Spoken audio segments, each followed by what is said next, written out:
குருவின் தரிசனம் பெறுதல் வேண்டின்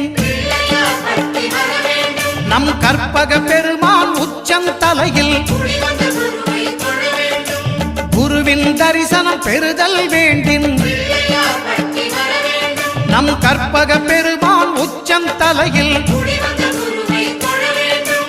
ஆலமர் செல்வன் அவனது பார்வை தடைகளை நீக்கி வளம் பெருக்கும் நம் கணபதி சிரத்தை காண்கிற மங்கையர் மாங்கல்ய பலமே திடமாகும்